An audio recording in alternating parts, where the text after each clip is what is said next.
We're live. Good evening. That's not a good start. It's a morning, and she reminded me about earlier this morning that actually we're not doing an evening live Q&A. So good morning and welcome to this live Ask Me Anything About Property Investing. This is a series I used to run a few months ago, up until a few months ago, and we took a little bit of a break and now looking to restart them. So I'm just running a few at different times of the day just to get a feel for what seems to be the right time to run these. And we ran one a couple of days ago in an evening. And this one we've got for Saturday morning, obviously, and we've got a couple planned for earlier in the week next week. And then we'll get a feel for where's the right time to run these, and we'll start running them more regularly. So this is an opportunity for you to ask me any questions about investing in property, anything I can do to help you. We're live streaming on a number of different platforms. By the way, I forgot to introduce myself. So I'm Saj, Hussain, if you don't really know me. And this morning I have my daughter with me helping. What's your name? Hanea. So she's helping me this morning reading the questions even. This morning you can answer some questions as well, but probably reading the questions for me. So my eyes and ears, if you like. And we've changed a couple of things on the settings. So hopefully the video quality will be better than it was a few days ago, which wasn't so great. And we're live streaming on Facebook, YouTube, LinkedIn, Instagram, and Twitter, I believe. If you've got a question for me, make sure you pop it in the comment section on whichever platform you're watching it on. And my other assistant, Cal, will throw it up on the screen and hopefully we'll be able to answer that for you. So if you've got any questions around investing in property, put them in the comment section. It says, so these sessions we want to do maybe a couple of times a week. I'm also going to be doing some interviews, getting some panelists on as well and talking to them about that, about what they're doing, about their journey, what's helped them achieve the success that they've achieved as well.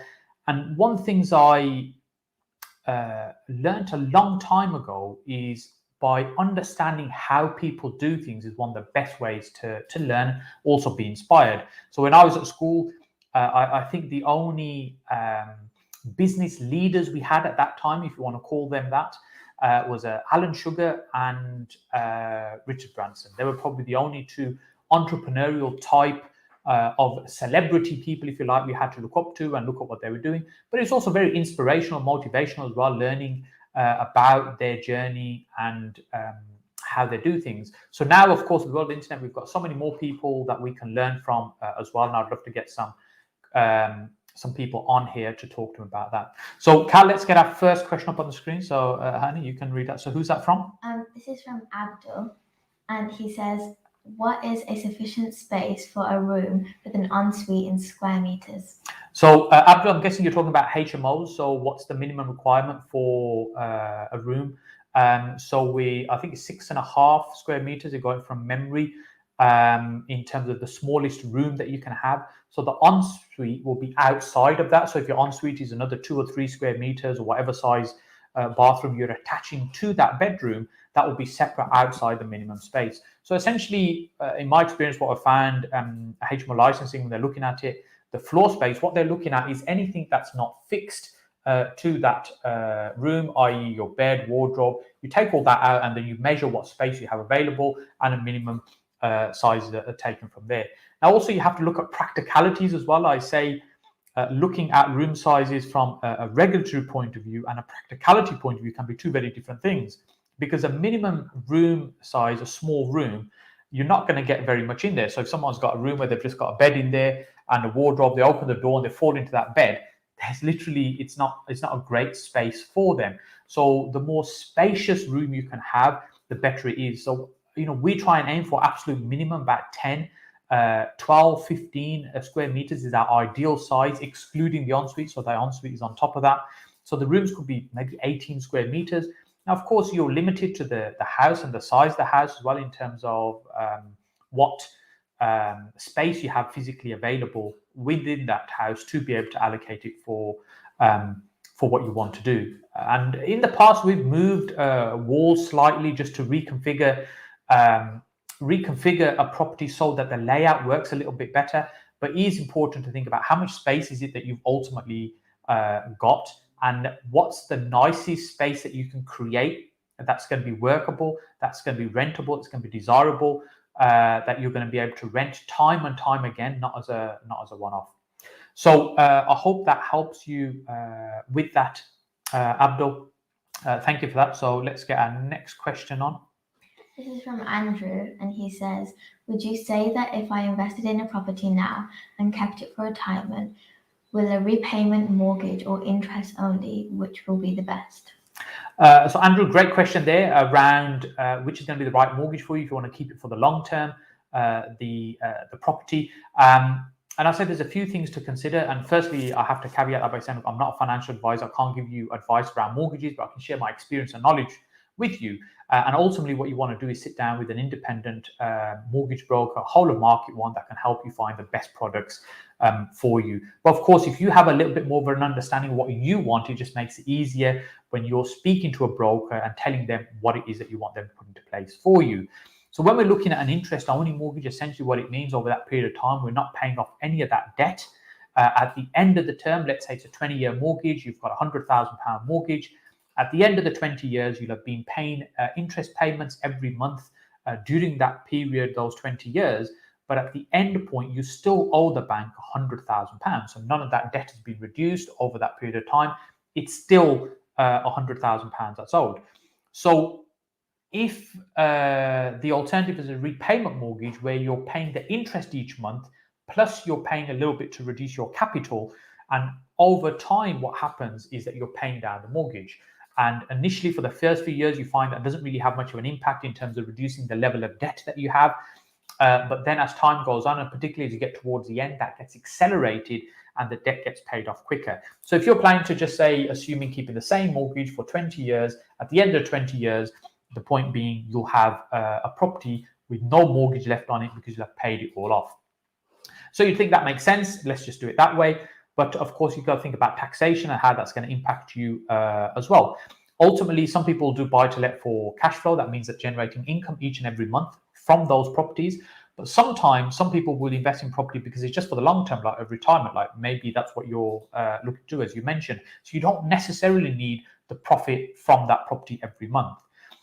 But also you will still be paying tax on whatever profit income you're creating, depending on how you got it set up, whether it's in your personal name or whether it's in a limited company. And of course, you want to speak to a good accountant to make sure that you set it up in a tax efficient structure for you. So let's say your monthly payments are say £500 a month on a mortgage. And if it's interest only, that might be £500 of interest only that you're paying. Let's say you're renting for, say, £800 a month in terms of rental income. So you've got about £300 profit there that you might make on that property on an interest only. If it's a repayment, and let's say you're paying £150 on top of the 500 interest to pay down the capital, so that means your monthly payments are now £650. So you're only left with £150. So you're left with a lot less each month. And at the end of the but at the end of the term of the mortgage, it means you'll have no debt. So really, it depends what is it ultimately you're trying to achieve and which is more important. Personally, I would look at interest only, which is what most property investors do as well, because it means you're maximizing the income you can create from that property. You can also jump around in terms of different mortgage products. Right now, interest rates are exceptionally low. But let's say at some point, you wanted to change to a different provider, you want to borrow more money from it, you have that flexibility. So leveraging, if you have a mortgage, leveraging is ultimately what it's about, and interest only will give you the best form of leverage there. So I hope that helps answer your question. Do you think that was thorough, or do you think that was a bit too thorough? It's good. Okay, cool. I've got a thumbs up here, so that's good. Let me know if you're seeing and hearing me okay, in fact, because that's one of the reasons we're doing this. Just make sure we got all the tech working properly, just so we can start running more of these. So let's get our next question up then. This is from Mix Advertising. Mix Advertising. And I say, hi, how do you research for rent to rent? Thanks. Just before we jump on to Mix Advertising question, just a follow on from a previous question, I have got a video on the YouTube channel where I break down the difference between interest only and repayment in detail. So just do a search on my YouTube channel for that and you should be able to find that. And so this question for Mix Advertising on rent to rent, in terms of doing research, there's a few different pieces of research that you'll be doing. One is the viability of the transaction, i.e. if you take on a property from a landlord and then you're now going to rent it back out, you want to make sure all those numbers work. So that's one piece of research that you're doing. The other research that you need to do is make sure there's tenant demand for the type of property that you're looking to do. For example, it might be student lets, it might be professional lets. Cal, if you just flash the question back up again, please. It could be social housing, but each of those type of tenants will have different needs, there'll be different demands. So the product effectively you're taking to the market is different in each of those examples. So when you're talking about doing research, what you're doing is researching so that you understand, is there a demand for from the type of customer or tenant that you're looking to create this product for. That is probably what you're referring to. And one of the ways to do that, let's assuming it's the demand from, say, young professional, which is our core market that you're looking to do research on, then what I would do is, firstly, I'd look at what's already been advertised in the marketplace to see who is advertising, who your competition are, what they're advertising in the marketplace right now. And then the other thing I would then do is reach out to those people, have a chat with them. Some people will be helpful. They'll let you know about their market, their experience. Other people may not be so helpful, and other people will be a little bit of a red herring where they'll thinking, I don't want any more competition. Let's get rid of this guy. No, the market's terrible right now, because they really don't want any more competition. So sometimes take that research with a little bit of pinch of salt.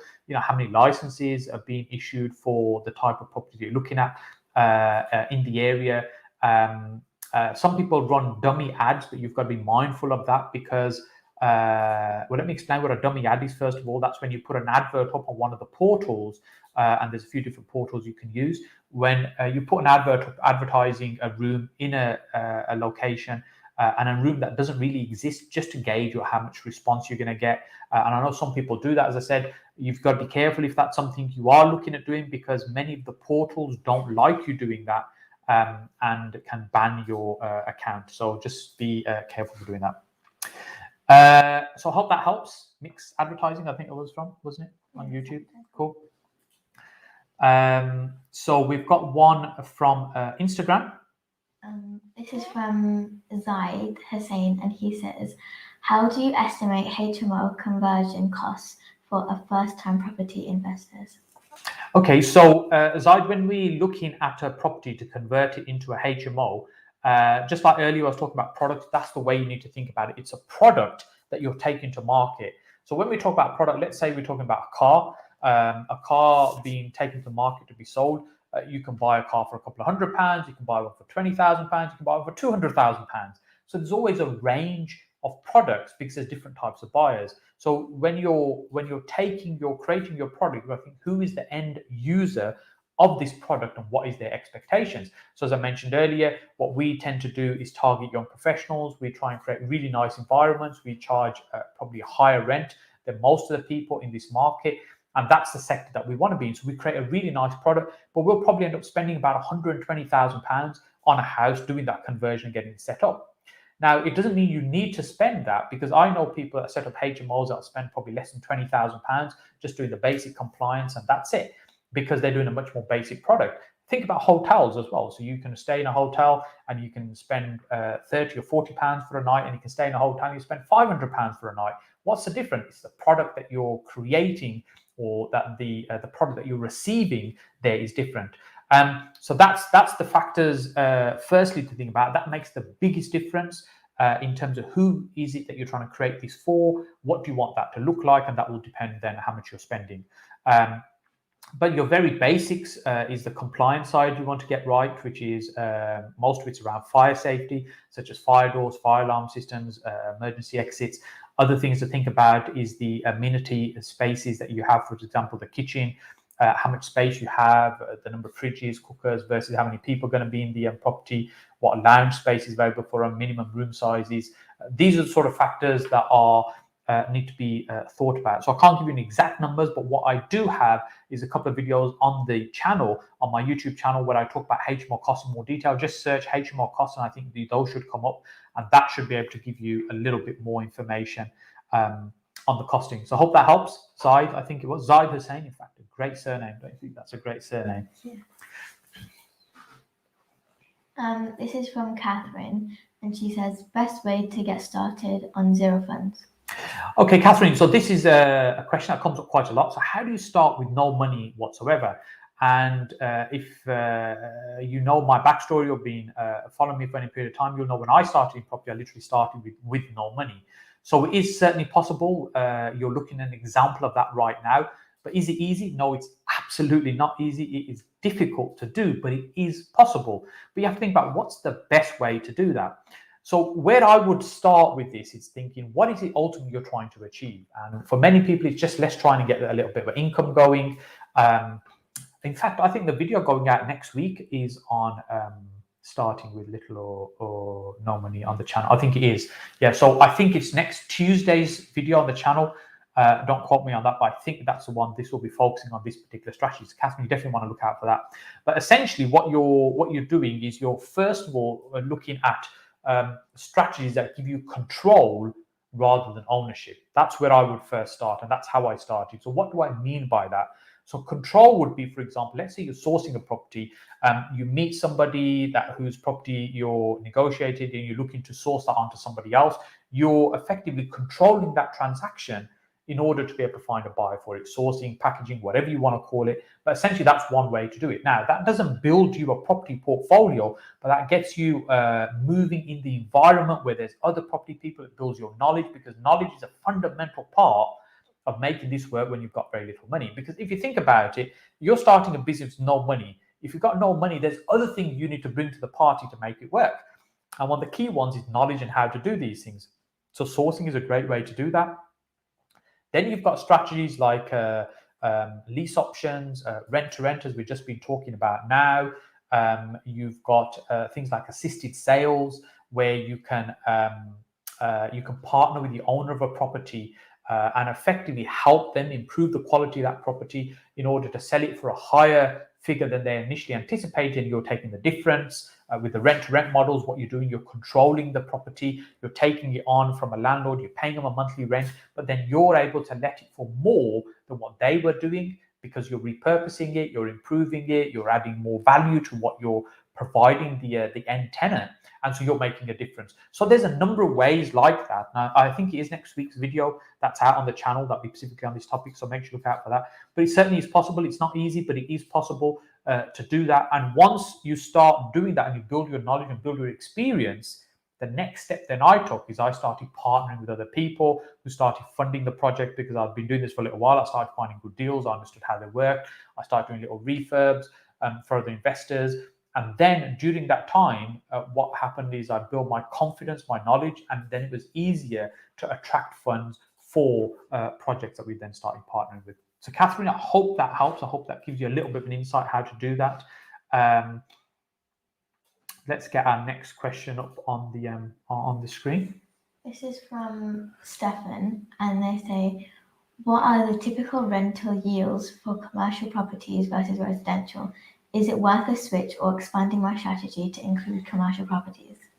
So this is a great question. So first of all, for transparency, I don't own any commercial property with commercial tenants, which is the comparison that you're making right now. We have commercial property that we acquire and then convert that to residential. So the end user is always residential. Now, the only reason we haven't done commercial is just that we've been busy. We know our market in residential, and we've just stuck to that. Would I do commercial? Yes, absolutely, I would. And we have to think about the yields can vary in commercial just like they would in residential. So it's when we ask a question at this level, it's not really comparing like for like. So for example, you could have a very low yielding apartment in central London that yields maybe 2% gross yield, which is a very poor return. But actually, there'll be many other reasons why somebody might have an apartment in the center of London. It won't just be the monthly profit that they're making, for example.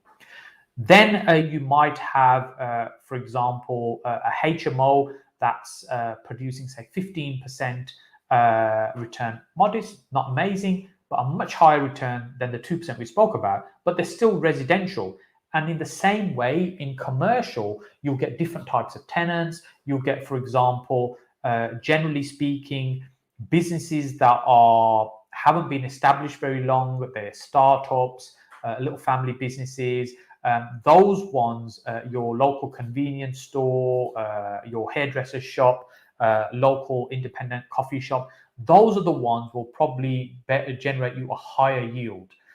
You'll get a higher rent of those because the perceived risk is slightly higher.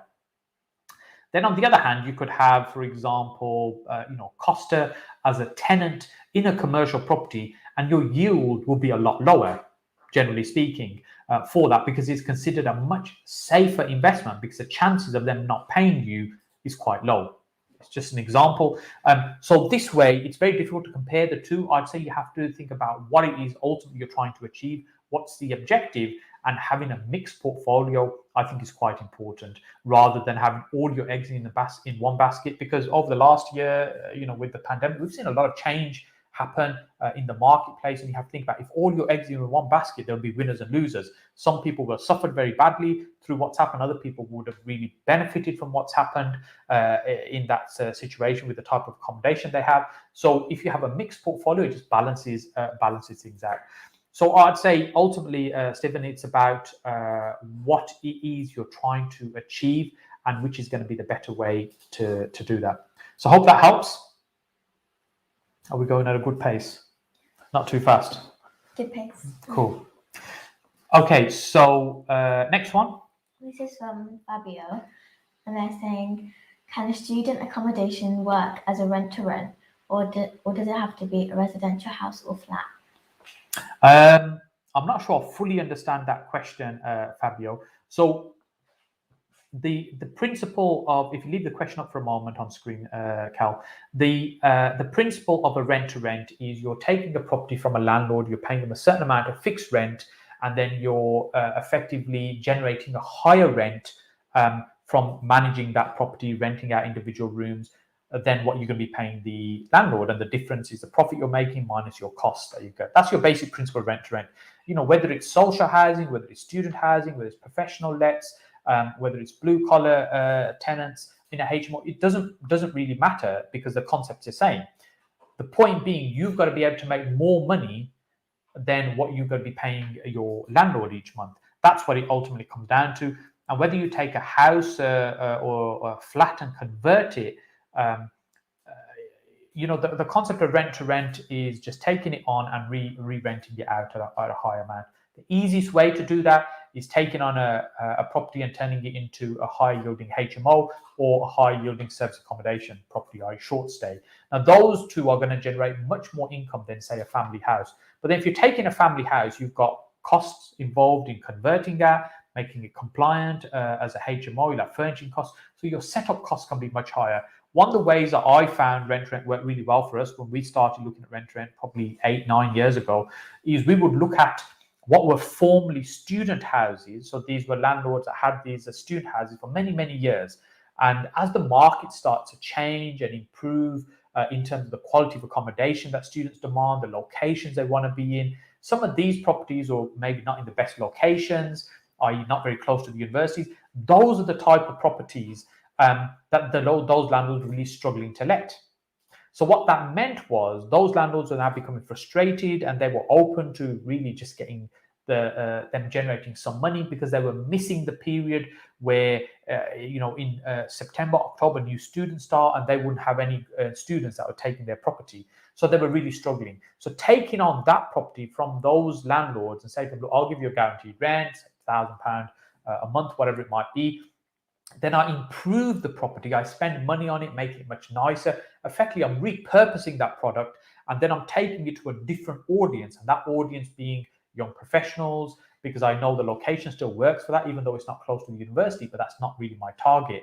So now I've taken the product, I've improved it and repurposed it to a different audience, and individually letting those rooms, I'm making a profit, I'm making more money than what I've got to pay the landlord, even after paying all the costs. So I hope that helps, Fabio, in answering your question. I'm not quite sure if that was the question you asked, but that's the way I would look at rent-to-rent.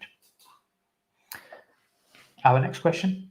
It's from Nikki, and she says, how do I start a limited company for the property business? Yeah, so Nikki, if you're looking to set up a new business, before you go out and start the business, what I would say is think about what ultimately is you're trying to achieve. Now, there's a few different ways to think about property companies. For example, you could have a trading company, one that actively effectively buys and sells property. You could have a trading service, a trading business that's delivering a service. So, for example, rent to rent is an example of that, where you're managing property rather than owning it. So that particular company doesn't really own any assets, it just controls and manages them. Then you might have long-term asset companies. So, for example, those are ones that will acquire property and keep for the long term, effectively portfolio building as well. And then you could have some of those set up in a group structure where there's a parent company sitting above those companies. But because the activities are different, the companies are set up in different structures. And sometimes people say to me, well, should I just set up 2 or 3 different companies and a parent company? I say, no, why do you want to do all that? Just get clear what it is you're trying to do, first of all, and then make sure the company you're setting up matches that requirement for being able to do that. And this is where I think speaking to a good accountant should be able to help you with that. And by the way, if you want a contact for a good accountant or a solicitor architect, just reach out to us, ping us a message. We'll just offer a little bit of information about what you're trying to do, and then trying to match you up with somebody we think might be able to help you with that. So I think it is important to speak to an accountant, Nikki, but before you do that, you need to be clear what it is that you're trying to achieve, what it is that you're trying to do with your property business, so that the business is set up in the right way. So I'll give an example where this can be a problem if it's not done correctly. Let's say you're purchasing property to keep in your portfolio. When you come to mortgage or remortgage those properties, the lenders and the lender solicitors will look at the company structure and how you've got it set up and what its trading activities or SIC code. And if those things aren't set up correctly, or they don't match what you've said to the lender, then that can cause a problem at that stage. This is why you want to sort all these things out nice and early, but not too early, in the sense that don't rush out and do that now. First of all, just get clear what you're doing. Then you set up the company. And companies can be set up literally one day. You don't need to spend you don't need to do it months before you actually start your activity. Is that making any sense? Yeah. Cool. I think she hears enough of me at home anyway, so now she's got this Saturday morning as well. Okay, so what's our next question? Part 1. We've got 2 parts of this question. This is from Zirak, and they say, Salam Saj, I will have about 200,000 to invest in the next 12 months. Would you be able to advise in how you would invest this? Part 2. We know where we want to invest and the kind of investments we want to make. You just need to speak to an accountant, I think, after listening to what you said there. Yeah, so Zirak, I think just trying to understand what it is that specifically you want help with in that question. You understand what you want to invest in and where you want to invest. I think that's what you said. Maybe just flash that up question so I'll make sure I have got that correctly. So you know what you want to invest, where you want to invest, you know how much you have to invest. Then really it's a case of what bit that you are stuck with. Is it how to find the deals? Is it how to structure the deals? Is it how to maximize the funding of those deals? Is it how to build the momentum to keep them to keep going? Those are the sort of things that I guess it would help if you if I've had a bit more clarity on, then I can give you a bit more direction on that. If it's general direction, we can do that here. If you want something more specific, more personal, reach out to us and we'll see if we can set up a one-to-one session for you. The one-to-one sessions I do are paid for sessions rather than these free sessions we do, but you know, some people will prefer those because it's much more personal and private. So let us know if you're finding these sessions useful, by the way, because I'm sitting here staring at a camera, firing away with these answers. I'm assuming it's useful and helpful. Some people watch them, but let me know if you are finding these useful, what kind of things you'd like to see in these sessions, and even when you think will be the best time of the day and week to run these Q&A sessions, these live sessions. This is from Mohammed, and he says, Hi Saj, hope you're well. What pitfall would you advise on BRRR strategy if someone is starting out on their first BRRR project? Thanks. Okay, so Mohammed, a good question there. When you're starting out on BRR, essentially you're buying the property, you're refurbishing it, you're renting it out, you're refinancing it, and then maybe repeating as well, which is what the strategy is.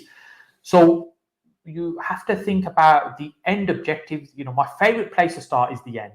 What's the end outcome that we're trying to achieve? And we look at, okay, so how is it that we can best get there?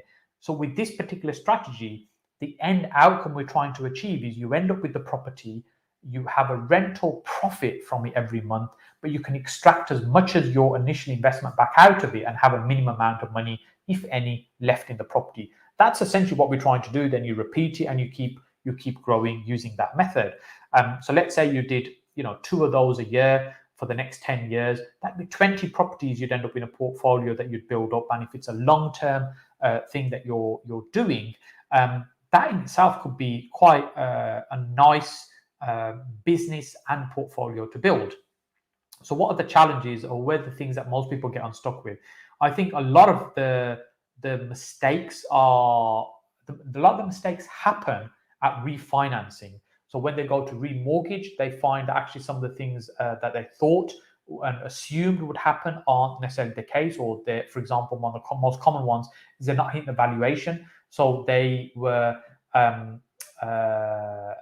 unrealistic in what they thought the end figure was going to be. So there wasn't enough research done at the beginning with that to be certain of what that end value is going to be, and also how much work you've done on the property for a lender and a lender surveyor to be comfortable at a new valuation figure. Then sometimes there could be criteria around how quickly you can refinance. Most lenders prefer 6 months, although some will allow you to remortgage less than 6 months. Just knowing that, if you don't own a home and you've got an investment property, then you've got a few more hurdles to jump through.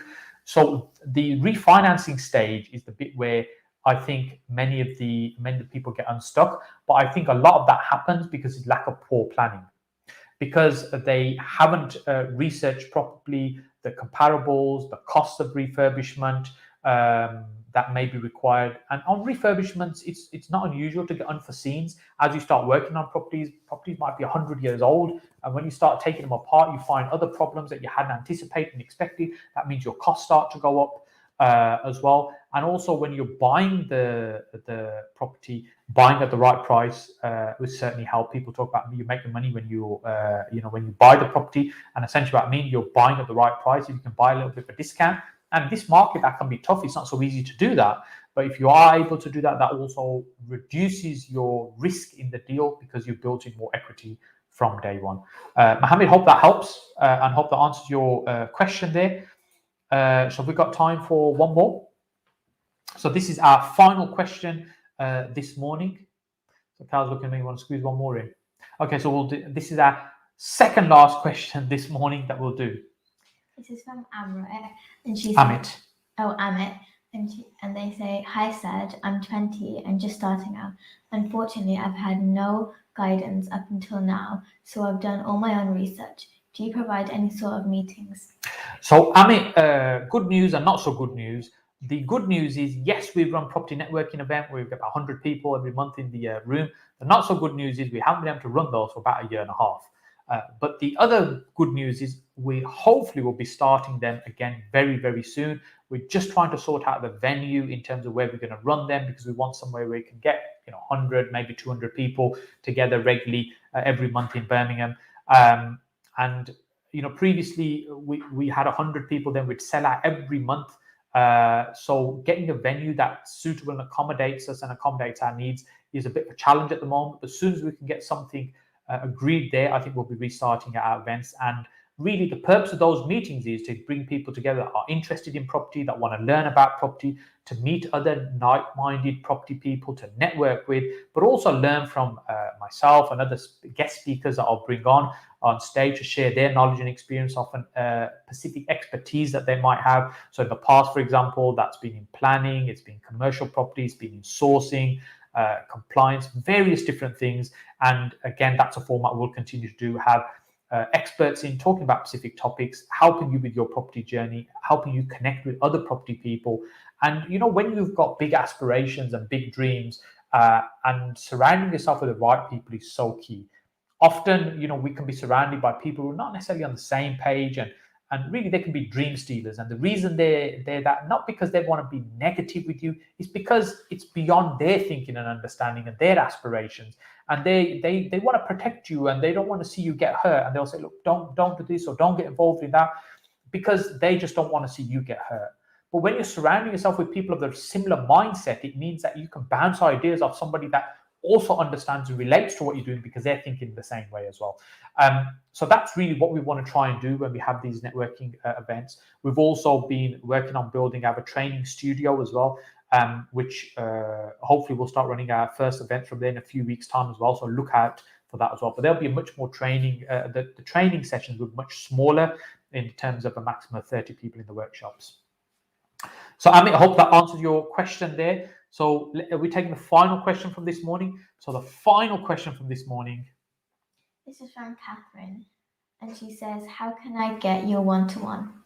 Catherine, just ping us a message anywhere on social media platforms, and then somebody in the office will get in touch. We'll just send your phone number to us on message, either on Facebook, Instagram, or LinkedIn. Probably the easiest way to do that. And then we can have a chat about getting that booked in for you. Fantastic. So it just leaves us to say thank you. Thank you. And thank you to my assistants for reading them. It means I haven't had to put my glasses on today, which has been really good with those questions.